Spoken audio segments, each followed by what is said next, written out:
Good morning everyone. Current affairs की series में 10 फरवरी पे पहुंच चुके हैं। द हिंदू पीआईबी के जो करंट अफेयर्स हैं इसको एमसीक्यू के थ्रू हम कवर करने वाले हैं। This is brief introduction about me. My name is Prince Luthra, all India rank 577 from UPSC CSC 2014 batch. आपका कोई भी डाउट है तो @prince_लूथरा पे मुझसे पूछ सकते हैं। चलिए जल्दी से 10 टॉपिक्स देख लेते हैं जो आज हम डिस्कस करने वाले हैं। तो import of petroleum, OSH code, reservation, dance form, NDMA, zero और आईयूसीएन स्टेटस के बारे में डिस्कशन होगा। एनवायरमेंट रिपोर्ट को लेकर भी एक क्वेश्चन और मैप और कोल के लेकर भी हम एक क्वेश्चन डिस्कस करने वाले हैं। अगर आपको नोटिफिकेशन मिल रहे हैं then it's a good thing. अगर नहीं मिल रहे हैं तो आपको बेल आइकन को प्रेस करना पड़ेगा और उसके बाद ऑल बटन को प्रेस करना पड़ेगा to get all the notifications of all the videos. आप में से काफ़ी सारे लोगों ने मुझसे टेलीग्राम के ऊपर मैसेज करके पूछा था कि ये जो वेरियस मेंबरशिप प्लान है इसको ज्वाइन कैसे करना है। तो हर वीडियो के नीचे यूट्यूब के ऊपर आपको ज्वाइन बटन दिखेगा, इसे आप प्रेस करिएगा और उसके बाद जो भी प्लान आपको समझ में आता है, जो भी आपको सूटेबल लगता है उसे आप ज्वाइन कर सकते हैं। कल हमारा एक परसों रादर हमारा एक लेक्चर हुआ था टेक्स्ट बुक के ऊपर जिसमें मैंने आपको strategy to crack UPSC exam के बारे में बताया था। आज हम इंपॉर्टेंट एरियाज को डिस्कस करने वाले हैं। जैसे रोहन ने पूछा था कि नोट मेकिंग के बारे में बताइएगा, तो नोट मेकिंग आज हम डिस्कस करेंगे और एग्जाम के लिए रिवीजन कैसे करना है, मैंने इस एग्जाम को कैसे रिवाइज करके क्रैक किया और कैसे नोट मेकिंग करी इस एग्जाम के अंदर, वो सब चीज़ें मैं आपसे शेयर करने वाला हूँ आज के लेक्चर के अंदर। ये पूरा का पूरा आपको टेक्स्ट बुक के ऊपर जो लेक्चर है आज 6 बजे मिलेगा, सो गेट रेडी फॉर दैट। और इसका जो लिंक है नीचे डिस्क्रिप्शन में दे दिया गया so that you could directly join there. UPSC code को यूज कर लीजिएगा अगर आपको कोई भी सीरीज ज्वाइन करनी है तो। और यहाँ पर आपको जो लोग नए जुड़े उनके लिए बता दूं, कट ऑफ 6 की रखी गई है। तो आपको जल्दी से पहले तो एक टारगेट सेट कर लेना है कि आउट ऑफ 10 कितने मार्क्स आप एक्सपेक्ट करें कि आप आने वाले 10 क्वेश्चन के अंदर जो इस लेक्चर में हम करने वाले हैं उसको आप सोल्व कर लेंगे, कितने क्वेश्चन को करेक्ट कर लेंगे। तो यहाँ पे अगर 8 to 10 एमसीक्यू ठीक होते हैं तो आपका एक्सीलेंट जोन है। 6 की कट ऑफ रखी गई है और अगर लेस देन 6 आपका स्कोर आता है तो दोबारा से देखिएगा वीडियो को, मल्टीपल टाइम रिवाइज भी करना जरूरी है और उसके बाद अपने स्कोर को इंप्रूव करिएगा। चलते हैं आज के पहले क्वेश्चन के ऊपर। The first question talks about petroleum natural gas के इंपोर्ट के बारे में। पहली स्टेटमेंट कहती है quantity of crude oil import has been increase subsequently since last 3 years. तो यहाँ पे जो आपकी इंपोर्ट की जो क्वांटिटी है उसे इंक्रीज किया गया पिछले 3 सालों की अगर हम बात करते हैं तो हो सकता है quantity of domestic crude production, जो प्रोडक्शन है हमारे यहीं पे इंडिया में जो प्रोडक्शन हो रहा है वो पिछले 3 सालों में कॉन्टिन्यूसली इंक्रीज हुआ है। और अगर हम बात करें टोटल पाई ऑफ इंपोर्ट, अगर हम करते हैं 100% इंपोर्ट है, इसके अंदर एक अगर शेयर जो है क्रूड ऑयल का है वो परसेंटेज जो है टोटल क्रूड ऑयल प्रोसेसिंग में वो भी हमें एक इंक्रीमेंट देखने को मिला है।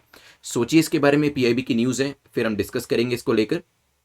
चलिए देखिए, सबसे पहले तो ये जान लीजिए कि डोमेस्टिक प्रोडक्शन हमारे यहाँ पे इंडिया में जो प्रोडक्शन हो रही है डोमेस्टिक ऑयल की वो कम हो रही है और इसी वजह से, इसी कमी की वजह से हमें इंपोर्ट जो है वो इंक्रीज करना पड़ रहा है। और जब इंपोर्ट इंक्रीज होगा तो ये तो पहली स्टेटमेंट आपकी ठीक हो जाएगी कि ये 3 सालों में इंक्रीज हुआ है और क्योंकि ये इंक्रीज हुआ है परसेंटेज वाइज भी फिर ये इंक्रीज हो जाएगा। यही तीसरी स्टेटमेंट कह रही है, दोनों स्टेटमेंट एक दूसरे को कॉम्प्लीमेंट कर रही है।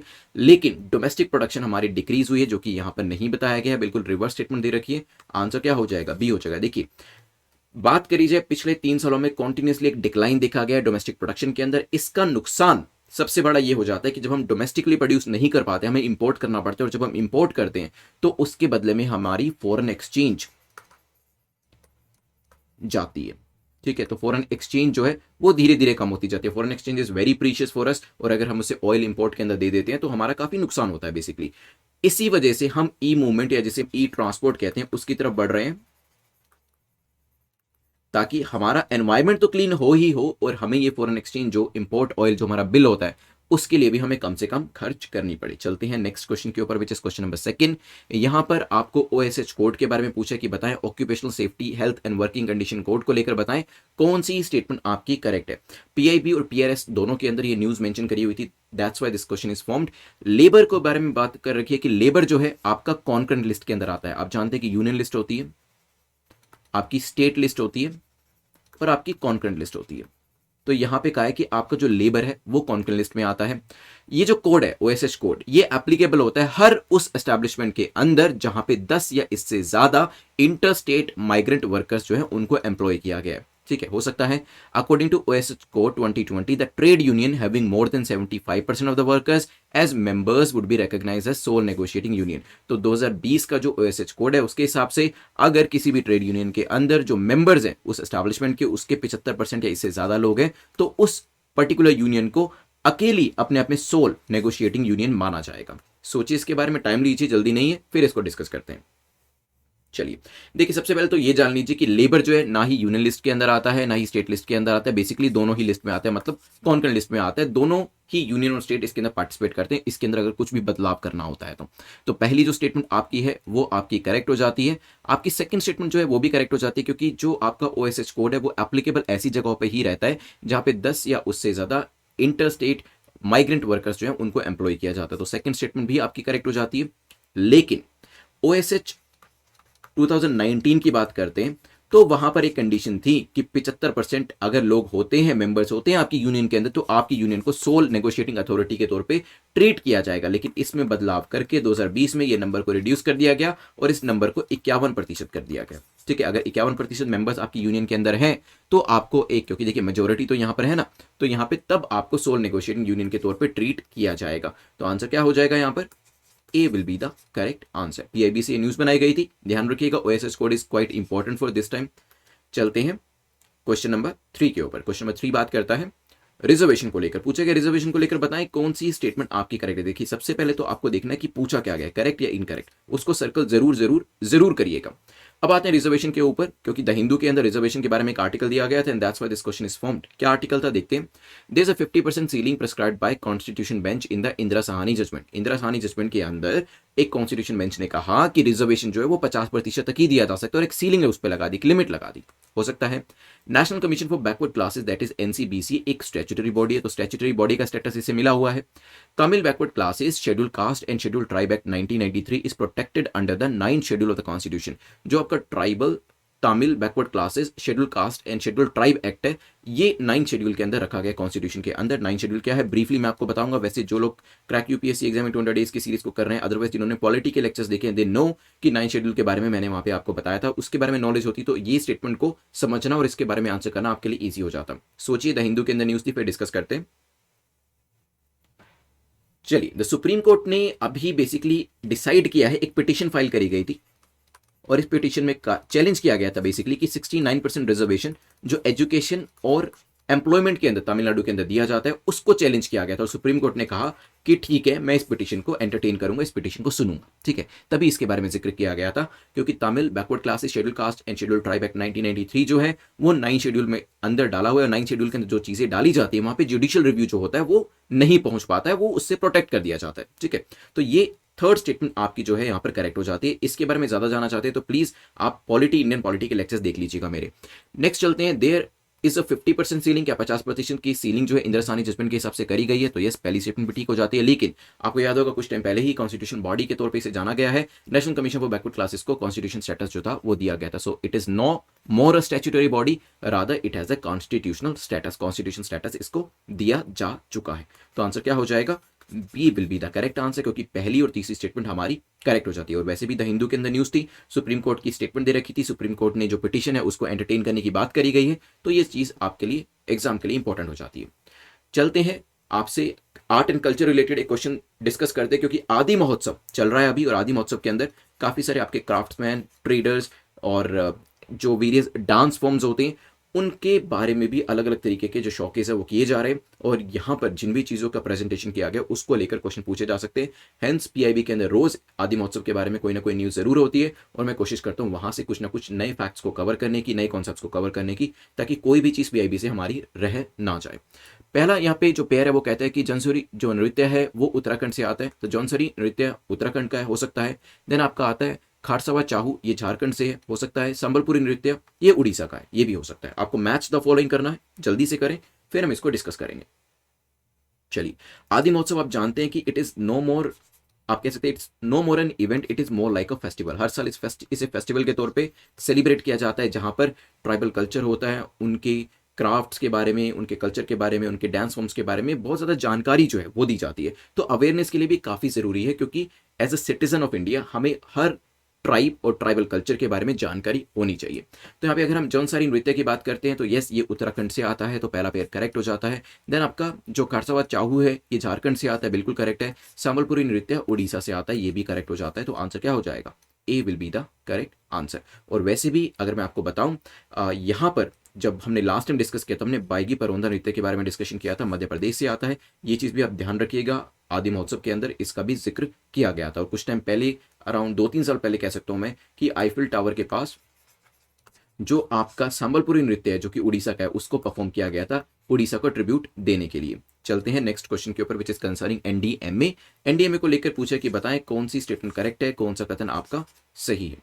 ठीक है, तो नेशनल डिजास्टर मैनेजमेंट अथॉरिटी, जिसके ऊपर आज आपका मेंस का एक क्वेश्चन भी होने वाला है, एनडीएमए के बारे में पूछा गया, is it an agency under MoD, minister of defence के अंदर, क्या ये एजेंसी है? The prime minister is the ex officio chairperson of NDMA. NDMA के चेयरपर्सन कौन होते हैं? Ex officio chairperson prime minister होते हैं। ध्यान रखिएगा, प्राइम मिनिस्टर या प्रेसिडेंट, सोचिएगा इसके बारे में। Is it a statutory body for disaster management in the country, क्या ये स्टैट्यूटरी बॉडी है? सोचिए इसके बारे में। आप जानते हैं न्यूज़ क्यों बनाई गई है द हिंदू के अंदर, वैसे भी न्यूज़ चैनल पे आप देख रहे होंगे कि काफ़ी अच्छा काम एनडीएमए के द्वारा किया जा रहा है, लोगों को रेस्क्यू करने का, लोगों की जान बचाने का। और ये जो रेस्क्यू जो ऑपरेशंस करे जा रहे हैं चमोली, उत्तराखंड और इसके आसपास के अफेक्टेड एरियाज़ के अंदर करे जा रहे हैं, और ये आपको न्यूज़ के अंदर भी डेफिनेटली आप देख रहे होंगे और न्यूज़पेपर के अंदर भी इसके बारे में ज़रूर पढ़ रहे होंगे। चलिए, क्वेश्चन पूछा जाएगा एनडीएमए को लेकर, काफ़ी न्यूज़ में है इस बार, तो इसी तरीके का होगा। क्या ये एमओडी के अंदर आती है? तो ये एजेंसी जो है ये आपकी आती है मिनिस्ट्री ऑफ होम अफेयर्स के अंदर, एमएचए के अंदर है, ये एमओडी के अंदर नहीं है। प्राइम मिनिस्टर इसके एक्स ऑफिशियो चेयरपर्सन होते हैं, तो यस, प्राइम मिनिस्टर इसके एक्स ऑफिशियो चेयरपर्सन होते हैं, प्रेसिडेंट से इसको कंफ्यूज मत करिएगा। तो सेकंड स्टेटमेंट हमारी करेक्ट हो जाती है, and yes it is a statutory body for disaster management in the country. जो इसके अंदर जो सैनिक होते हैं अब काफ़ी अच्छे से काम करते हैं और काफ़ी सारे लोगों की जान बचाने का जो श्रेय है वो उनको जाता है। ठीक है, तो मिनिस्ट्री याद रखिएगा। अब मैं आपको थोड़ा सा मेंस के पर्सपेक्टिव से भी बता देता हूँ। देखिए, एमएचए के अंदर आती है, ये तो आपका एक पॉइंट हो गया। जब मेंस में क्वेश्चन पूछा जाएगा डिजास्टर मैनेजमेंट के ऊपर तो आप ये लिख सकते हैं, x official chairperson prime minister होते हैं, लिख दीजिएगा। स्टैट्यूटरी बॉडी होती है, ये लिख दीजिएगा। करंट चमोली उत्तराखंड का जो एग्जाम्पल है वो लिख दीजिएगा। साथ में ही आपको लिखना है कि क्या क्या कार्य करे जाते हैं। तो प्राइमरीली पर्पस क्या है? कोऑर्डिनेट करना रिस्पॉन्स को, और नेचुरल डिजास्टर। क्या सिर्फ नेचुरल डिजास्टर को डील किया जाता है? नहीं, natural as well as man made disaster दोनों को ही डील किया जाता है इसके द्वारा। ठीक है, साथ में ही कैपेसिटी बिल्डिंग हो। अब ये टर्मिनोलॉजी में क्यों लिख रहा हूं? क्योंकि यही आपको टर्मिनोलॉजीज वहां लिखनी है और इसे अंडरलाइन भी करना है। कैपेसिटी बिल्डिंग हो, डिजास्टर रेजिलियंस हो, ठीक है, क्राइसिस रिस्पॉन्स हो, ये सभी काम जो होते हैं एनडीएमए के द्वारा किए जाते हैं। और इन सब चीज़ों को आपको जो मेंस का आंसर लिखे हैं, देखिए 4 पॉइंट्स ये हो गए, 5वां ये पॉइंट हो गया, 6th 7th 8th इनको आप एक्सप्लेन कर सकते हैं। आपका 150 to 250 वर्ड्स का जो आंसर है वो रेडी हो जाएगा। ठीक है, तो इसी तरीके से आंसर लिखिएगा और इन टर्मिनोलॉजीज को, इन की वर्ड्स को, इन की फ्रेजेस को अंडरलाइन करना जरूरी है, सो दैट इवेल्युएटर जो आपके आंसर कॉपी को चेक कर रहे होंगे, इवेल्युएटर, उनको पता चलना चाहिए कि आपको इस सब्जेक्ट के बारे में पता है, आपकी पकड़ है इस सब्जेक्ट के ऊपर और आपको जानकारी है इसको लेकर। चलते हैं क्वेश्चन नंबर 6 के ऊपर। और क्वेश्चन नंबर 6 पे जाने से पहले मैं आपको crack UPSC exam in 200 days की सीरीज के बारे में बता देता हूं। 140 डेज से भी कम का टाइम अभी है आपके पास। And if you are willing to devote 2 to 3 hours every day, अगर 2 से 3 घंटे ऑन एन एवरेज कह सकते हैं, कई बार 4 घंटे भी देने पड़ेंगे, तो ऑन एन एवरेज अगर आप 3 घंटे डेडिकेट करने के लिए तैयार हैं, you can enrol in this series to crack the UPSC upcoming examination. आप exam.netmok.com पे इस कोर्स को चेकआउट कर सकते हैं। एवरीडे बेसिस पे आपको इसके अंदर क्लास लेक्चर दिए जाते हैं और साथ में एमसीक्यू लेक्चर्स भी इसके अंदर आपको प्रोवाइड किए जाते हैं, सो दैट आपकी डुअल वे में तैयारी हो सके। यूजुअली क्या होता है, इंस्टीट्यूशंस जो होते हैं वो आपको क्लास लेक्चर तो करा देते हैं, लेकिन एमसीक्यू के नाम पर सिर्फ आपको टेस्ट सीरीज अवेलेबल होती है, जो कि यहाँ पर भी कराई जाएगी, लेकिन एमसीक्यूज के भी लेक्चर्स यहाँ पे एक एडिड एडवांटेज के तौर पे आपको प्रोवाइड किए जा रहे हैं, सो दैट आपकी डबल तैयारी हो सके और प्रीलिम्स के अंदर आपकी जो पास होने की प्रोबेबिलिटी है उसको इंक्रीज किया जा सके कंपेयर टू योर कंपेटिटर। तो क्लास लेक्चर में आपको फैक्ट्स और कॉन्सेप्ट्स की क्लैरिटी मिलेगी, एमसीक्यूज में आपका इवैल्यूएशन होगा और वीकली टेस्ट सीरीज के अंदर तो आप टेस्ट देंगे ही देंगे। So if you are interested in this particular crack UPSC exam in 200 days series का कोर्स, आप exam.netmok.com पे जाके इसमें एनरोल करा सकते हैं। बट मेक श्योर कि आप दिन में 3 घंटे इसको जरूर दें, जो भी लेक्चर्स मैं आपको प्रोवाइड कर रहा हूं उसको आप जरूर देखें। यूपीएससी कोड को यूज कर सकते हैं टू गेट द 50% डिस्काउंट। और इसी तरीके की एक सीरीज जो वो 2022 के लिए बनाई गई है, बट ये जो सीरीज है 500 दिन की है, क्योंकि टाइम ज्यादा है। यहाँ पर हम इसमें मेन्स की भी अच्छे से तैयारी कर सकते हैं। एनसीईआरटी तो यहाँ पे कवर करेंगे ही दोनों ही कोर्सेज में, चाहे वो 200 हो या फिर 500 हो या फिर 100 हो। तो यहाँ पर अगर आप 2022 के लिए एग्जाम लिखने जा रहे हैं, you can enrol in this series. और यहाँ पे आप देख सकते हैं जो जो चीजें हम कवर करने वाले हैं 500 दिन के अंदर, और मेंस स्पेसिफिक मटेरियल जो होगा वो भी प्रीलिम्स के बाद इसके अंदर प्रोवाइड किया जाएगा। और अगर आपके पास बिल्कुल ही टाइम नहीं, आपको लगता है कि 1 से 2 घंटे का टाइम ही मैं रोज दे सकता हूँ, इससे ज्यादा टाइम नहीं दे सकता हूँ बिकॉज मेरी जॉब है या फिर मैं हाउस वाइफ हूँ, मैं उससे ज्यादा टाइम नहीं दे सकती हूँ, then this is the series for you. इसके अंदर बहुत ज्यादा आपको जो बहुत एक्सट्रीम लेवल पे रेलेवेंट मटेरियल है वही इसके अंदर प्रोवाइड किया है, बाकी ज़्यादा चीज़ें इसके अंदर नहीं दिया, because time is very limited और आप भी टाइम नहीं दे पा रहे हैं। तो 2 घंटे के टाइम अगर आप दे सकते हैं तो you can subscribe the series, क्योंकि इसके अंदर आपको उतने ही असाइनमेंट्स जो है वो दिए गए हैं, उतने ही वीडियोज़ आपको दिए गए हैं, ताकि दिन में 2 घंटे देके आपकी एक रीजनेबल लेवल पर तैयारी हो सके। चलिए चलते हैं क्वेश्चन नंबर 6 के ऊपर। क्वेश्चन नंबर 6 बात करता है 0R को लेकर। 0R को लेकर पूछा कि बताएं कौन सी स्टेटमेंट आपकी करेक्ट है, कौन सा कथन आपका सही है। और मैं आपको पहले भी बता चुका हूं कि जो भी आपके स्टैटिक के सब्जेक्ट होते हैं, देखिए मैं आपको क्यों बता रहा हूं बार बार। आई रिमेंबर 2010 में मैंने तैयारी शुरू करी थी एंड 2011 के अंदर I was sitting in a room जहां पर अराउंड 20 से 25 स्टूडेंट बैठे थे और ऑल इंडिया रैंक 10 को बुलाया गया था। वहां पे उस साल के वो टॉपर थे और उनके द्वारा ये चीज़ बताई गई थी कि देखिए स्टैटिक और करंट, कभी भी ये मत सोचिएगा कि स्टैटिक करंट से अलग है, क्योंकि बहुत सारी चीज़ें जो करंट में पूछी जाती हैं वही स्टैटिक के बारे में जहाँ पे जिक्र किया जाता है वही चीज़ें स्टैटिक में भी पूछी जाती हैं। अदरवाइज ये क्या होगा, अदरवाइज आर्ट एंड कल्चर के अंदर तो हज़ारों टेम्पल्स हैं, हज़ारों तरीके के डांस है, किस किस को आप पढ़ेंगे। लेकिन जो चीज़ें करंट अफेयर्स के अंदर, जो डांस फॉर्म, जो टेम्पल आर्किटेक्चर, जो हिस्टोरिकल फैक्ट या फिर जो ज्योग्राफिकल फिनोमिना या फिर जो इंडियन पॉलिटी का इशू या फिर जो एनवायरमेंट इकोलॉजी का इशू करंट अफेयर्स में आया है, वो आपके स्टैटिक के लिए भी इंपॉर्टेंट हो जाता है। ये जब मैंने लेक्चर अटेंड किया था उसके बाद मतलब आप कह सकते हैं मेरी आंखें खुल गई, मुझे सच में समझ में आया कि कैसे आपको करंट अफेयर्स को कवर करना है और कैसे स्टैटिक को कवर करना है।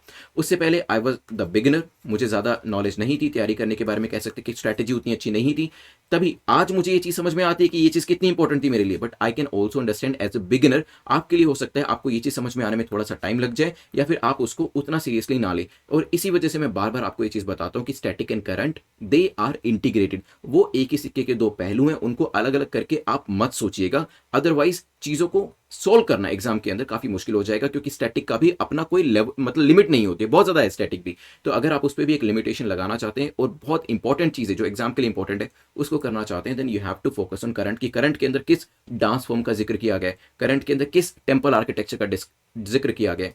ये चीज़ मैंने भी प्रीवियस ईयर के टॉपर से सीखी थी और इसी वजह से ये चीज़ मैं आगे आपको फॉरवर्ड करना चाहता हूँ कि स्टैटिक और करंट जो है इसको एक इंटीग्रेटेड तौर पे ही पढ़ाई करिएगा। अगर 0R के बारे में मेंशन किया गया है न्यूज़ के अंदर, सो बी एश्योर्ड कि कहीं ना कहीं एग्जाम में आने की उसकी probability compare to other areas बढ़ जाती है और उस पर आपको ज़्यादा ध्यान देना है। ठीक है, तभी मैं कह रहा हूँ कि एज अ बिगनर कई बार हमें चीज़ें नहीं पता होती हैं और मुझे भी लग सकता है ये तो काफ़ी कॉमन सेंस वाली चीज़ है तो स्टूडेंट को पता होगा, बट नहीं होती, क्योंकि हम लोग नए होते हैं, फैमिली में और भी कोई पहले सिविल सर्वेंट नहीं होता है, फर्स्ट टाइम हमने इस एग्जाम को क्रैक किया होता है, और या फिर आपके केस में फर्स्ट टाइम हमने इसकी तैयारी शुरू करी होती है, तो बहुत ज़्यादा गाइडेंस हमारे पास अवेलेबल नहीं होती है। That's why I always say this thing and repeatedly से दिस थिंग, ताकि जो लोग नए जुड़े हैं उनको भी ये चीज़ पता चल जाए कि स्टैटिक और करंट बोथ आर इंटीग्रेटेड। उसी तरीके से तैयारी करिएगा। चलिए क्वेश्चन पे चलते हैं। It's a formal device available to MPs to raise matters without any notice 10 days in advance. तो एमपीज को ये एक फॉर्मल डिवाइस दिया हुआ है जिसके लिए कोई नोटिस की जरूरत नहीं पड़ती है। द प्रोसेस ऑफ 0R जो है उसको रूल्स ऑफ प्रोसीजर में मेंशन किया गया है। एंड 0R जो है इंडियन इनोवेशन है जिसे 1962 से शुरू किया गया था। क्योंकि अभी हमारा पार्लियामेंट का सेशन चल रहा है, इसी वजह से 0R के बारे में जिक्र किया गया है। सोचिए इसके बारे में, फिर डिस्कस करते हैं। चलिए, तो यहां पर सबसे पहले तो ये चीज जान लीजिए कि जो 0R है ये एक इंडियन इनोवेशन है और हमने 1962 से ही इसे शुरू किया है। तो यहां पे जो थर्ड स्टेटमेंट आपकी है वो करेक्ट हो जाती है। ठीक है, थर्ड स्टेटमेंट करेक्ट हुई तो आप डी को एलिमिनेट कर दीजिएगा। 0R कहीं पर भी मेंशन नहीं किया, unlike question hour. Question hour तो फिर भी रूल्स ऑफ प्रोसीजर में मेंशन किया हुआ है, 0R is not mentioned anywhere. ठीक है, तो ध्यान रखिएगा कहीं रूल्स कॉन्स्टिट्यूशन में इसे मेंशन नहीं किया गया है। सेकंड स्टेटमेंट आपकी इनकरेक्ट हो जाती है। फर्स्ट स्टेटमेंट की बात करें तो आधी स्टेटमेंट ठीक है, आधी गलत है, क्योंकि एमपीस को दिया गया बिल्कुल ठीक है, कोई नोटिस भी नहीं देना पड़ता है वो भी ठीक है, लेकिन it is an informal device ना कि फॉर्मल डिवाइस। हेंस आंसर क्या हो जाएगा, A will be the correct answer. अब मैं आपको बताता हूं कि इसे हम शॉर्ट नोटिस में क्यों नहीं लेके आते हैं। देखिए 0R जो होता है इसमें ऐसे इश्यूज को रेज किया जाता है जो कि अर्जेंसी नेचर के होते हैं, जो कि अर्जेंट नेचर के होते हैं। ठीक है, और अर्जेंसी की वजह से ही अगर आप नोटिस देने लगेंगे 10 दिन का, 15 दिन का, 2 दिन का, 5 दिन का, तो वो अर्जेंट मैटर उतना अर्जेंट नहीं रहेगा, वो इंपॉर्टेंस उसकी खत्म हो जाएगी। बिकॉज द एरियाज और द मैटर्स और the issues are of urgency और अर्जेंट मैटर्स होते हैं इसके अंदर। That's why this particular clause of giving the notice is no more required there. तो ये जो नोटिस देने का प्रावधान है इस पर नहीं अप्लाई किया गया, ध्यान रखिएगा। आंसर मैंने आपको यहाँ पे बता दिया। अब आप मुझे बताएंगे कि क्या क्वेश्चन आर पहले आता है या फिर 0R पहले आता है। पार्लियामेंट के अंदर जब भी डिस्कशन होता है क्या क्वेश्चन आर से शुरुआत होती है या फिर 0R से शुरुआत होती है, ये आप मुझे जरूर बताइएगा। नेक्स्ट लेक्चर के अंदर मैं आपको इसको याद रखने का भी तरीका बताऊंगा, अदरवाइज इसमें कंफ्यूजन हो जाता है। ठीक है, टाइम लिख सकें कि 11 से 12 क्या होता है, 12 से 1 क्या होता है, तो और भी अच्छा रहेगा। चलते हैं नेक्स्ट क्वेश्चन के ऊपर, which is question number 7। What is the IUCN status of hangul और Kashmiri stag. Kashmiri stag news में था, न्यूज़ में क्यों था वो भी बताऊंगा। मीनवाइल आप सोचिए IUCN स्टेटस के बारे में। बेसिकली जम्मू एंड कश्मीर की जो वाइल्ड लाइफ डिपार्टमेंट है और जो अथॉरिटीज़ है, उन्होंने जो हंगुल है, बेसिकली कश्मीरी स्टैग को ही हंगुल कहा जाता है, जो डैशिगम नेशनल पार्क है वहाँ पर, जिस डैशिगम नेशनल पार्क भी कहते हैं, वहाँ पर इसके फूड का अरेंजमेंट कराने की बात करी गई है। बात इसकी करी जाए तो ये इसका IUCN स्टेटस अगर बताना हो तो जल्दी से मुझे कॉमेंट सेक्शन में बताएं। It is critically endanger, B is the correct answer, ध्यान रखिएगा। सो यहाँ पे अथॉरिटीज़ के बारे में जिक्र किया था, that's why this question is formed. Next question number 8 जो है रिपोर्ट को लेकर है। नेक्स्ट क्वेश्चन हम मैप के बारे में देखेंगे, क्वेश्चन नंबर 9, बट पहले ये रिपोर्ट के बारे में देख लेते हैं। पूछा गया consider the following statement about assessment of climate change over the Indian reason report. तो इस रिपोर्ट के बारे में आपको बताना है कौन सी स्टेटमेंट करेक्ट है, कौन सा कथन सही है। It is India's first ever national forecast on the impact of global warming on the subcontinent in the coming century. India की पहली ये नेशनल फोरकास्ट की रिपोर्ट है जो कि ग्लोबल वार्मिंग के बारे में इंफॉर्मेशन दे रही है। रिपोर्ट जो है ministry of earth and science के द्वारा बनाई गई है। As part of the report the sea surface temperature जो है उसमें एक डिक्लाइन देखा गया अराउंड 1 डिग्री सेंटीग्रेड, अगर हम पिछले 65 सालों की बात करते हैं। सोचिए इसके बारे में, PIB की न्यूज़ है, फिर मैं आपको पूरा बताऊंगा कि न्यूज़ के अंदर क्या क्या चीज़ें जिक्र करी गई थी और जिसका मेंशन किया गया था, और फिर डिस्कस करेंगे इसे। चलिए, तो PIB के अंदर इसका जिक्र किया गया था। ये जो पर्टिकुलर रिपोर्ट है मिनिस्ट्री ऑफ अर्थ साइंस के द्वारा बनाई गई है, गवर्नमेंट ऑफ इंडिया के द्वारा। इसमें असेसमेंट किया गया है क्लाइमेट चेंज का ओवर द इंडियन रीजन, और इसके साथ साथ यहाँ पे various aspects of regional climate change जो है उनको भी असेस किया गया है। प्रिपरेशन किसके द्वारा करी गई है? CCCR, जिसका नाम है centre for climate change research, और IITM Pune, that is Indian institute of tropical meteorology के द्वारा इसे बनाया गया। ठीक है, किसने बनाया वो मैंने आपको बता दिया। Ministry of earth and science वाली चीज सही हो जाती है यहाँ पे। पहली जो स्टेटमेंट है first ever national forecast report है ग्लोबल वार्मिंग के इंपैक्ट को लेकर, ये स्टेटमेंट भी ठीक हो जाती है। थर्ड स्टेटमेंट को अगर आप देखेंगे, थर्ड स्टेटमेंट के बारे में अगर आप देखेंगे क्या होगा यहाँ पे, as part of the report sea surface temperature की बात करें, क्योंकि आप जानते हैं ग्लोबल वार्मिंग जो है बढ़ रही है, तो सी सरफेस टेम्परेचर बढ़ेगा या घटेगा? डिक्रीज होने का तो सवाल ही नहीं उठता है। तो वैसे ये स्टेटमेंट गलत हो जाती है, क्योंकि यहाँ पे सी सरफेस टेम्परेचर इंक्रीज हुआ है। देखिए अब इस तरीके के क्वेश्चन को कैसे सोल्व करते हैं, मैंने ये जान के क्वेश्चन बनाया था। These are the common sense वाले क्वेश्चन, नॉलेज नहीं भी है तो भी आप इसको करेक्ट कर देंगे। कैसे? देखिए यहाँ पे देखिए, मैं आपको कहता हूँ कि एग्जाम के लिए नॉलेज और कॉमन सेंस दोनों ही इंपॉर्टेंट है, क्योंकि बहुत सारे क्वेश्चन नॉलेज से ही सोल्व होंगे और कुछ ऐसे क्वेश्चन होंगे जो कि कॉमन सेंस से सोल्व हो जाएंगे। तो यहाँ पे अगर आपको बिल्कुल भी नहीं पता होता, आप सिर्फ तीसरी स्टेटमेंट को देखते, आपको समझ में आ जाता कि ग्लोबल वार्मिंग की वजह से गर्मी बढ़ रही है। भाई यहाँ पे टेम्परेचर जो है इंक्रीज हो रहा है। अब वो 1 degree, 2 degree, 3 degree, 10 degree, 15 degree, कुछ भी, आप मेरे को नॉलेज भी नहीं है, मैं इसको छोड़ देता। ये मेरे लिए नंबर मैटर ही नहीं करता है। मुझे सिर्फ इतना पता है कि यहाँ पर डिक्रीज नहीं हो सकता है, क्योंकि जो टेम्परेचर है वो तो यहाँ पर डिक्रीज होने का सवाल ही नहीं उठता है। टेम्परेचर जो होगा वो इंक्रीज होगा ही होगा। ठीक है, और अगर मैं इस चीज को पकड़ लेता, इस चीज को ध्यान से पढ़ता और अपनी कॉमन सेंस को अप्लाई करता, तो मैं सबसे पहले इस स्टेटमेंट को एलिमिनेट करता। और जब मैं तीसरी स्टेटमेंट को एलिमिनेट करता और ये स्टेटमेंट तीनों ऑप्शंस के अंदर है, तो मैं BCD को एलिमिनेट करके सीधा ही एक को मार्क कर देता, चाहे मुझे पहली और दूसरी स्टेटमेंट के बारे में पता है या नहीं पता है। प्रीलिम्स के अंदर यही चीजें होंगी। You will not get all the answers there. ऐसा कभी भी नहीं होगा कि, और आप कह सकते हैं कि रेयरली ऐसा होगा कि 4 स्टेटमेंट दे रखे, चारों के चारों आपको 100% कॉन्फिडेंस के बारे में पता है कि ये स्टेटमेंट, पहली स्टेटमेंट ठीक है, दूसरी गलत है, तीसरी ठीक है, चौथी गलत। ऐसा नहीं होगा। वहां पर आपको एलिमिनेशन और कॉमन सेंस को यूज करना ही पड़ेगा। जैसे कि यहां पर अगर आपको पहली 2 स्टेटमेंट के बारे में नहीं भी पता होता, इवन तीसरी के बारे में भी नहीं पता होता, लेकिन कॉमन सेंस यहां पे लगाते आप, तो वहां पे ए आंसर आपका हो जाता है। I am pretty sure, I am like 100% sure, आप में से बहुत सारे लोगों ने इस चीज को पकड़ा भी होगा और कॉमन सेंस को अप्लाई करके ये क्वेश्चन को ठीक किया भी होगा। ठीक है, तो इसी तरीके से तैयारी करिएगा। मैं आपको बीच बीच में जैसे क्वेश्चंस आते हैं, मैं जो खुद स्ट्रैटेजी को डिप्लॉय करता था क्वेश्चंस को सॉल्व करने के लिए, प्रीलिम्स को क्रैक करने के लिए, वो मैं आपसे शेयर करता हूं। तो प्लीज अगर आपको लगता है वो समझ में आती है, वो चीज आपको पसंद आती है, तो उसे जरूर अप्लाई करिएगा। If you are liking this video, if you like this concept, मुझे इस वीडियो को लाइक करके बताइएगा, लाइक कर दीजिएगा। मुझे समझ में आ जाएगा कि जो स्ट्रैटेजी मैं अपनी आपसे शेयर करता हूं वो आपको पसंद आती है। चलिए चलते हैं नेक्स्ट क्वेश्चन के ऊपर, which is question number 9। Question number 9 जो है आपका मैप रिलेटेड है। जावड़ी हिल्स के बारे में पूछा है, ईस्टर्न घाट में लोकेट करता है। माइकेल हिल्स वेस्टर्न घाट में है। दाफला हिल्स जो है नॉर्थ ईस्ट के अंदर है। आपको बेसिकली यहाँ पे जो हिल्स दी हैं उसको वेरियस रीजन के साथ एसोसिएट करना है। सोचिए इसके बारे में, फिर मैं आपको मैप के ऊपर दिखाने वाला हूँ कौन कौन सी चीज कहाँ पे लोकेट करती है। चलिए, जावड़ी हिल्स की बात करें तो ये कहाँ पे लोकेट करती है? ईस्टर्न घाट में है, तो yes it is in the eastern Ghat. Dafla north east में, बिल्कुल ठीक है, लेकिन माइकेल हिल्स जो है वो वेस्टर्न घाट में नहीं है। They are also in the north east. Answer क्या हो जाएगा? C will be the correct answer. अब आप देखिए इसको मैप के ऊपर। चलिए, तो यहाँ पे देखेंगे आपको यहाँ पे जावरी हिल्स दिख रही होगी, दिस इज द एरिया। और आसपास देख लीजिएगा और कौन कौन सी पालकोंडा रेंज है, शेवरॉय हिल्स है, ईस्टर्न रीजन में ही है, ईस्टर्न घाट के पास ही है, ठीक है। अगर आप नॉर्थ ईस्ट में आते हैं तो आपको नागा हिल्स के ऊपर दिखेगी मिशमी हिल्स, उसके बिल्कुल वेस्ट साइड पे दाफला भी दिख जाएगी। और अगर आप थोड़ा सा नीचे आएंगे दाफला के तो आपको ये ब्रह्मपुत्रा के नीचे माइकेल हिल्स और खासी हिल्स भी दिख जाएगी, ठीक है। तो यहाँ पे ध्यान रखिएगा, कुछ इस तरीके से मैप्स जो है वो बनाए गए हैं, आसपास की लोकेशन को मिस मत करिएगा। और जल्दी से मुझे कॉमेंट सेक्शन में बताइए कितने लोगों ने, जो मैंने आपको बताया था कि मैप को किस तरीके से आपको अपने रूम के अंदर जगह जगह लगाना है ताकि नज़र उस पर जाती रहे, कितने लोगों ने लगाया है। और आपका नाम, आप में से कुछ लोगों का नाम डेफिनेटली मैं नेक्स्ट लेक्चर में जरूर बताऊंगा एक शाउट आउट के तौर पे, क्योंकि ये चीज़ करनी देखिए ज़रूरी है। अगर ये छोटी छोटी चीज़ें आप करेंगे ना तो कहीं आपको एज मिलती है कंपेयर टू दोज पीपल जो इन चीज़ों को इग्नोर कर देते हैं। तो प्लीज़ उसे ज़रूर करिएगा और कॉमेंट सेक्शन में बताइएगा। वैसे आज के लास्ट क्वेश्चन पे चलते हैं, which is concerning call. Call को लेकर 3 स्टेटमेंट आपसे पूछे कि किस तरीके के कॉल की बात कर रहे हैं, ठीक है। तो यहाँ पे बताया कि ये 3 स्टेटमेंट्स किस कॉल को दर्शा रही हैं। It is the highest grade of call containing a high percentage of fixed carbon. ये एक हाई ग्रेड कोल है जिसके अंदर एक फिक्स परसेंटेज कार्बन की रहती है। ये हार्ड होता है, ब्रिटल होता है, ब्लैक होता है और लस्ट्रस चमकने वाला होता है। It is found in smaller quantity in the region of JNK. JNK के अंदर ये कम क्वांटिटी में पाया जाता है। सोचिए इसके बारे में, एंथ्रासाइट की बात करी जा रही है, बिटुमिनस की, सब बिटुमिनस की या फिर लिग्नाइट की। देखिए क्वेश्चन क्यों बनाया गया, क्योंकि रिसेंटली न्यूज में था कि कोल का जो इंपोर्ट है वो 15% से राइज हुआ है, ठीक है। लेकिन ये जो चीज़ है ये एग्जाम में नहीं पूछी जाएगी, पूछा क्या जाएगा, टाइप्स ऑफ कोल। और ये जो क्वेश्चन है ना, वैसे अगर आपने ज्योग्राफी की एनसीईआरटी पढ़ी है तो वहां पर भी ये क्वेश्चंस आपको मिल जाएंगे। वहां पर इन चारों टाइप्स की जो परिभाषा है वो बता रखी है और उससे आप इस क्वेश्चन का आंसर कर पाएंगे। अगर एनसीईआरटी पढ़ी है तो आई एम डेफिनेटली श्योर इसका आंसर आपसे हो जाएगा।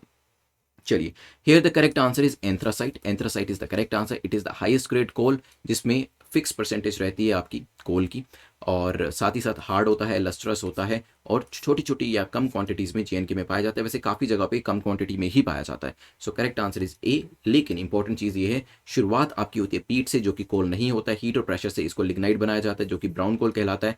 फर्दर हीट से ये बिटुमिनस बनता है जिसे सॉफ्ट कोल कहते हैं। फर्दर फाइनली हीट से एंथ्रासाइट हार्ड कोल बनता है। जैसे मैंने आपको पीछे इसकी कैरेक्टरिस्टिक बताई थी, hard.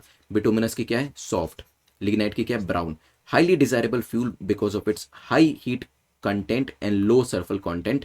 Supplies are limited in most areas. तो यहाँ पे सप्लाईज कम है इसकी, जो आपका हीट कंटेंट है वो इसके अंदर ज़्यादा है, सल्फर कंटेंट इसका कम है। देखिए एग्जाम के अंदर सिर्फ वो क्वेश्चन नहीं पूछा जा सकता जो मैंने आपको यहाँ पे कराया, कई बार ये भी पूछा जा सकता है कि बताएं, 4 चीज़ें देके पूछेंगे, पीट, फिर देंगे बिटुमिनस, फिर देंगे लिग्नाइट, फिर देंगे एंथ्रासाइट, कि इसको एक क्रम के अंदर लगाएं। तो आपको पता है सबसे पहले पीट आता है, ठीक है, फिर लिग्नाइट आता है, फिर बिटुमिनस आता है, फिर एंथ्रासाइट आता है। That's why I always say कि जो चीज़ें मैं आपको करा रहा हूँ, डोंट थिंक कि हाफ एन आवर के आपके लेक्चर के अंदर 10 एमसीक्यूज ही हो रहे हैं। आपको जो एक्सप्लेनेशन मैं कराता हूँ, एक्सप्लेनेशन बताता हूँ, चाहे वो एमसीक्यू की हो या फिर ये एक्स्ट्रा जो स्लाइड के ऊपर बताता हूँ, इससे आपके 30 से 40 एमसीक्यूज हाफ एन आवर में कवर हो जाते हैं। तो एक्सप्लेनेशन को बिल्कुल ध्यान से सुनिए, मल्टीपल टाइम सुनिए, मल्टीपल टाइम देखिए, और चाहे तो इसमें से नोट्स भी बना सकते हो और उस नोट्स को मल्टीपल टाइम रिवाइज जरूर करिएगा to cover all these 30 to 40 MCQs. क्योंकि 30 to 40 MCQs on an average अगर हम 35 भी लगाते हैं तो 100 डेज में आप देख सकते हैं 35 एमसीक्यूज इंटू 100 आपके 3500 एमसीक्यूज 100 दिन के अंदर हो जाते हैं। और इस तरीके से 10,000 से ज़्यादा एमसीक्यूज आपके 300 दिन के अंदर हो सकते हैं। और इसी तरीके से पूरे साल के अंदर आपके जो 12 से 13,000 जो एमसीक्यूज होंगे उनको आप कवर कर सकते हैं, ठीक है। तो इस चीज़ को ध्यान रखिएगा, यहाँ पर एक्सप्लेनेशन जो है वो आपकी एमसीक्यू की जो रेंज है उसको काफ़ी बढ़ा देती है। चलिए 2 मिनट के अंदर इसे रिवाइज करते हैं। मैं आपसे क्वेश्चन पूछूंगा, एक्टिव रिवीजन रहने वाली है, और उसके बाद फिर हम देखेंगे प्रीलिम्स मेंस इंटरव्यू का क्वेश्चन। आज इंटरव्यू के जो विनर है उनके बारे में मैं आपको बताने वाला हूँ, उनका ऑडियो भी मैं आपको सुनाऊंगा और उसके बाद विनर को भी यहाँ पर हम अनाउंस करेंगे। चलिए शुरुआत करते हैं पेट्रोलियम नेचुरल गैस की। जल्दी से मुझे बताइएगा यहाँ पर कि क्या हमारा डोमेस्टिक प्रोडक्शन इंक्रीज हो रहा है या डिक्रीज हो रहा है, आई या फिर डी। इंक्रीज के लिए आई लिखिए, डिक्रीज के लिए डी लिखिए। जल्दी से मुझे बताइएगा। मैंने आपको ये बताया कि इंपोर्ट तो पिछले 3 सालों से इंक्रीज हो रहा है और कहीं ना कहीं जो परसेंटेज इन इंपोर्ट्स है वो भी इंक्रीज हो रहा है, और ऑफकोर्स यहाँ पे प्रोडक्शन डिक्रीज हो रहा है, इसी वजह से हमें ज़्यादा फॉरेन एक्सचेंज देना पड़ रहा है इस चीज़ के इंपोर्ट के लिए। फिर हमारा डिस्कशन हुआ था ओएसएच कोड को लेकर। जल्दी से मुझे परसेंटेज बताएं, कितनी परसेंटेज थी ओएसएच कोड के अंदर जिसके हिसाब से सोल रिकॉग्निशन जो थी ट्रेड यूनियन को देनी थी। मैंने आपको बताया था कि यहाँ पे 10 या ज़्यादा इंटर स्टेट माइग्रेंट वर्कर्स होते हैं तो यहाँ पे ये एप्लीकेबल हो जाता है। और लेबर आपका किस लिस्ट में आता है ये भी मुझे जल्दी से बताएं, लेबर किस लिस्ट के अंदर आता है, यूनियन, स्टेट या कॉन्करेंट। और साथ में ये भी मुझे बताइएगा जरूर कि वाटर किस लिस्ट में आता है, स्टेट के अंदर, यूनियन के अंदर या कॉन्करेंट के अंदर।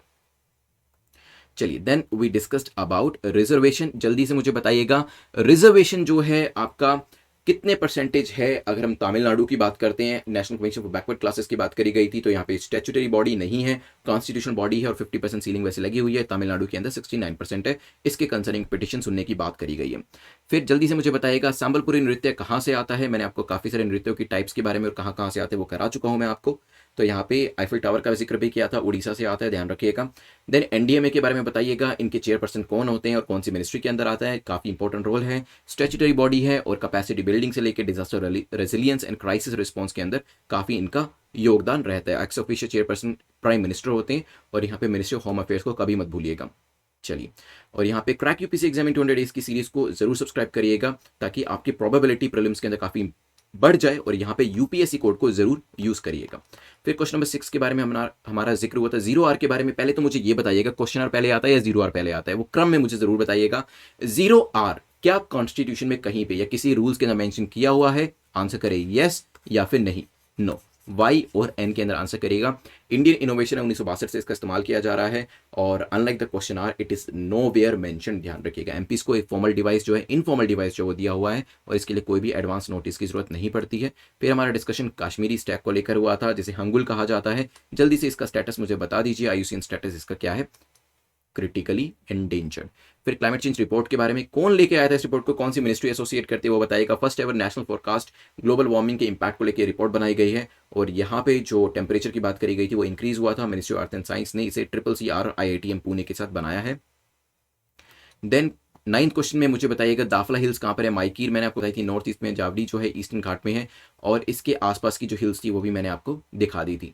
और आपकी माइकीर और दाफला जो है नॉर्थ ईस्ट के अंदर लोकेट करती है। और सबसे ज़्यादा हार्ड कौन सा आपका कोल था, ये जल्दी से बताइएगा। Hard, brittle, black, lustrous, brown coal कौन सा था, ये भी आप मुझे बता सकते हैं अगर आपको याद है तो। जम्मू कश्मीर में छोटी सी मात्रा में पाया जाता है, एंथ्रासाइट की बात कर रहा हूँ। हाईएस्ट ग्रेड कोल इसे माना जाता है। ब्राउन के बारे में बात करें तो लिग्नाइट का नाम जरूर लिखिएगा। चलिए, 10 क्वेश्चन हमारे कंप्लीट होते हैं। अभी आप देख लीजिए प्रीलिम्स का क्वेश्चन जिसको आपको कमेंट सेक्शन में आंसर करना है। एंथ्रासाइट की एक विशेषता मुझे जरूर बताइएगा, चाहे तो इसके लिए आप एनसीईआरटी भी पढ़ सकते हैं। एनडीएमए के बारे में देख लेते हैं। NDMA is playing the role to rescue people during disaster management. इसको एलुसिडेट करना है। देखिए, एलुसिडेट का मतलब क्या होता है ना, आप पुराने जो इंसिडेंसेस हुए हैं उनके बारे में भी मेंशन कर सकते हैं कि एनडीएमए, यूजुअली हम एनडीएमए के बारे में उतना बात नहीं करते। देखिए, हम अपनी फोर्सेस के बारे में बात करते हैं, जो कि एक अच्छी बात है, हमें अपनी फोर्सेस के बारे में बातें करनी भी चाहिए, लेकिन एनडीएमए के बारे में उतना ज्यादा बात नहीं किया जाता। ठीक है, देशभक्ति तो एनडीएमए के लोग भी कर रहे हैं, फोर्सेस के लोग कैसे कर रहे हैं? हमारी जान बचाकर, बॉर्डर पे गोली खाकर, हमारे लिए और किसी के लिए नहीं, तो वो हमारी जान बचाते हैं, बॉर्डर को सिक्योर करते हैं। ऐसे ही जब देश के अंदर कोई आपदा आती है, एनडीएमए के जो लोग हैं वो भी काफी इंपॉर्टेंट रोल प्ले करते हैं। यहाँ पे जो सैनिक है वो भी काफी इंपॉर्टेंट रोल प्ले करते हैं। इसको भी हाईलाइट करना जरूरी है, और मैं यही चाहता हूं कि इन 150 वर्ड्स के अंदर आप उनके योगदान के बारे में जरूर बताइएगा। चलिए, इंटरव्यू के क्वेश्चन के बारे में मैं आपसे पूछता हूं। सिंपल सा क्वेश्चन है।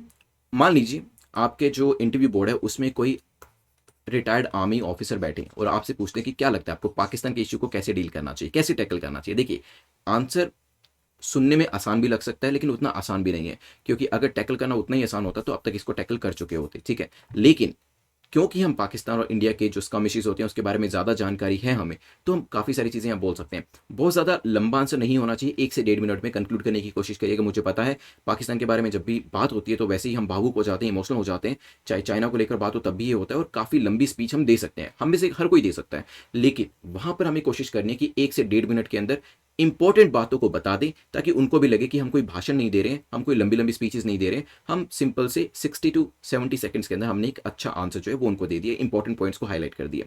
मैं आपके आंसर्स देख रहा था और मुझे एक आपका आंसर बहुत अच्छा लगा, मैं आपको यहाँ पे सुनाता हूँ। ईशा सैनी का आंसर है।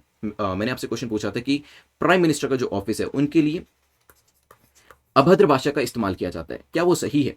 देखिए, मैंने आपको बताया था कि व्यक्ति विशेष को आप नेगेट कर सकते हैं, उनको काउंटर कर सकते हैं, उसमें कोई बुराई नहीं है। ये आपके लोकतंत्र में होता भी है कि आप क्रिटिसाइज करें, इवन प्राइम मिनिस्टर को भी क्रिटिसाइज कर सकते हैं, उसमें भी कोई बुराई नहीं है।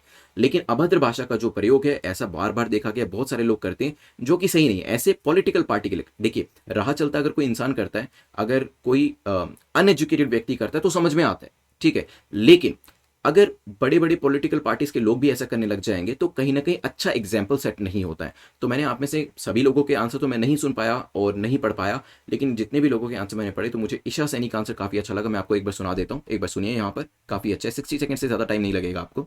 It is not correct to use unparliamentary language in hope to insult a PM of India. However, they are guaranteed a freedom of speech and they can speak what they feel, but in a non-offensive manner. When this kind of things happen in parliament by some people, it shows that how they are disrespecting not only prime minister but our parliament also. As we've seen in a parliamentary proceedings, how some of them were accusing him only for the sake of politics. They cross their limit and abusing him. There is a need to understand that PM is the head of the government and appointed by president. People get hurt when their elected representatives use unparliamentary words. I think criticism is important, but to ensure that their criticism remain committed to their democratic values and public welfare, which can be सो आपने यहाँ पर सुना तो किस तरीके से यहाँ पे कहा गया कि देखिए क्रिटिसिज्म करना कोई बुराई नहीं है, क्योंकि यहाँ पे डेमोक्रेसी के अंदर तो होता यही है कि हम जो प्राइम मिनिस्टर है उनको क्रिटिसाइज करेंगे, चाहे तो जो अपोजिशन है और दूसरे कैबिनेट मिनिस्टर्स को भी क्रिटिसाइज कर सकते हैं, लेकिन पॉलिसी के ऊपर आप पॉलिसीज पे क्रिटिसाइज करिए ना कि ये पॉलिसी के अंदर कमी है, वो पॉलिसी के अंदर कमी है, इंप्लीमेंटेशन में कमी है। आप किसी व्यक्ति विशेष की पर्सनैलिटी को लेकर क्यों क्रिटिसाइज करते हैं? तो यहाँ पर काफ़ी अच्छा ईशा सैनी का मुझे आंसर लगा, क्योंकि उन्होंने कहा कि that he is the head of the government और वहां पर आपको पूरा राइट है उनको क्रिटिसाइज करने का। नेवरदलेस अभद्र भाषा का इस्तेमाल नहीं होना चाहिए, और यहां पर अगर आप इंडिविजुअल को टारगेट ना करें वो और भी ज्यादा बेटर है। आप पॉलिसीज को टारगेट करें कि आपकी पॉलिसी में ये कमी है। आप किसी व्यक्ति विशेष को, क्योंकि देखिए मुझे नहीं पता, आपने जब परसों मैंने एक पर्टिकुलर वीडियो में देख रहा था यूट्यूब के ऊपर, पता नहीं आप लोगों ने वो देखा है नहीं देखा है, मैं उसका मेंशन यहाँ पे नहीं करूंगा, बट एक काफी सीनियर पॉलिटिकल पर्सन ने स्टूपिड कहा था, स्टूपिड लाइक उन्होंने प्राइम मिनिस्टर को स्टूपिड का, जो कि मुझे अच्छा खुद ही सुन के नहीं लगा। देखिए कोई भी पार्टी हो, अगर मनमोहन सिंह जी के बारे में भी कोई ऐसी चीज कहता है तो वो बिल्कुल सही नहीं है, या पुराने प्राइम मिनिस्टर के बारे में भी कहता है ये बिल्कुल सही नहीं है, क्योंकि आप प्राइम मिनिस्टर को काउंटर कर सकते हैं पॉलिसीज के ऊपर। ऐसे जो आप कह सकते हैं ऐसे जो पर्सनल तंज होते हैं वो नहीं देने चाहिए, वो कहीं ना कहीं मुझे अनपार्लियामेंट्री लगता है। और जैसे कि ईशा ने कहा, ये भी सही कहा कि कहीं ना कहीं जब आप पीएम की डिसरिस्पेक्ट करें और आप इस तरीके की लैंग्वेज को यूज करके आप पार्लियामेंट को भी डिसरिस्पेक्ट कर रहे हैं, तो काफी अच्छा आंसर था आपका ईशा। तो इस तरीके से जो हमारा ग्रुप है उसके ऊपर आंसर जरूर करते रहिएगा। मैं आपको एक बार ग्रुप का दिखा देता हूं। तो यहाँ पे इंटरव्यू वाले चैनल के ऊपर आप इन चीजों को आंसर कर सकते हैं, मेन्स के ऊपर आप अपने मेन्स के आंसर को सबमिट कर सकते हैं। चलिए, यहाँ पे 9 बजे आज हमारा लेक्चर आने वाला है, इसके लिए रेडी हो जाएगा। 9 बजे हम लाइव लेक्चर करेंगे, 10 नए टॉपिक्स को डिस्कस करने वाले हैं ऑन द सेकंड चैनल। तो नेटमॉक यूपीएससी को सर्च कर लीजिएगा, this is the second channel, ताकि 9 बजे आपको लाइव सेशन मिल सके। करेक्ट आंसर प्रीलिम्स के लिए जो करेक्ट किया है वो सलोनी शर्मा ने दिया है, तो प्लीज आप मुझे बता दीजिएगा पीडीएफ के बारे में। देखिए आपने जो टारगेट सेट किया था, अब टाइम आ गया आपको उसके मार्क्स लिखने का कि कितना आपने स्कोर किया है। तो बिना शर्माए आप आंसर इसका जरूर करिएगा, कितना आपने स्कोर किया है, कम भी किया तो भी लिखिएगा, ज्यादा किया तो भी लिखिएगा, और उसे इंप्रूव करने की जरूर कोशिश करिएगा। मल्टीपल टाइम्स देखना चाहे तो वीडियोस को देख सकते हैं, और मल्टीपल टाइम्स देखने के लिए मैं आपको यही कहूंगा कि फर्स्ट टाइम कोशिश करें नोट्स ना बनाएं, जब आप सेकंड टाइम देखते हैं ना तो नोट्स बनाएं। अदरवाइज क्या होगा, वर्बेटम आपके नोट्स में चला जाएगा। जब हम पहली बार कोई चीज देखते हैं तो हमें सारी चीजें इंपॉर्टेंट लगती है और हम चीज के नोट्स बना लेते हैं। सेकंड टाइम जब हम देखते हैं तो हमें पता होता है कि पहली बार जो हमने देखा है उसमें से ये 3-4 चीजें तो हमें याद है, तो इसके नोट्स बनाने की जरूरत नहीं है। ये 2 चीजें हम बार बार भूल रहे हैं, तो इसके नोट्स हम बना सकते हैं। तो नोट मेकिंग का ये भी एक आप कह सकते हैं एक टिप मैं आपको दे सकता हूँ कि फर्स्ट टाइम में नोट्स ना बनाएं, सेकंड टाइम जब आप वीडियो को देखते हैं तब आप नोट्स बना सकते हैं। और जो टेलीग्राम है उसके ऊपर आपको कल 10 बजे इसकी पीडीएफ मिल जाएगी। Thanks for watching. Bell icon को प्रेस जरूर करिएगा और उसके बाद ऑल बटन को जरूर प्रेस करिएगा ताकि नोटिफिकेशन आपका कोई भी मिस ना हो। Thanks for watching once again. I will see you today itself at 9 PM, so be ready. I will see you there.